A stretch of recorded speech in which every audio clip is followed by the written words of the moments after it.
उपमुख्यमंत्री अजित पवार यांनी भाजपवर गंभीर आरोप केलेत। भाजपची राक्षसी भूमिका पाहवत नाही, भाजपमध्ये हप्तेखोरी सुरू आहे असा आरोप त्यांनी केलाय।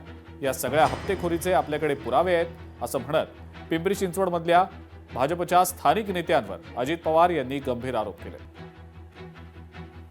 अशी लुबाडूब कधी कुठे बघितली नव्हती। टेटको रस्त्यावर मुळा नदी सुधार कार्यक्रम 300 कोटीचा स्वच्छतेच्या निमित्त, पण शहर तुम्हाला स्वच्छ दिसतं का? धूळ आणि कचरा त्या ठिकाणी दिसतो। पालिकेच्या कारभारात पारदर्शकतेचा पूर्णपणे अभाव आहे। राज्यातील कोणाचाही वचक राहिलेला नाहीये।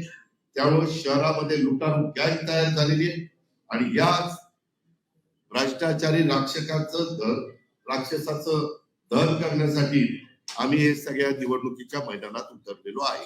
हे असलं भ्रष्टाचार चाललेला, असलं धुलाई आपल्या महानगरपालिकेची चालली आहे।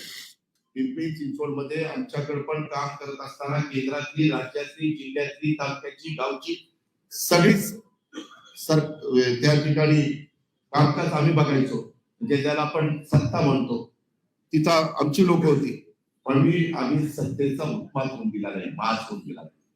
आता सत्तेची मस्ती, नशा आणि माज झालेला आहे आणि त्यामुळे या सगळ्या घटना घडतायत। यानंतरची बातमी पुण्यातली आहे। शरद पवार यांच्या राष्ट्रवादीचा जेन झीवर मोठा विश्वास असल्याचे दिसतंय, कारण पुण्यामध्ये शरद पवारांनी सर्वात तरुण वयाचा उमेदवार उतरवलेला आहे। 24 वर्षीय जयेश मुरकुटेला उमेदवारी दिलेली आहे। जयेश मुरकुटे बाणेर बालेवाडीमधनं निवडणुकीच्या रिंगणात आहे।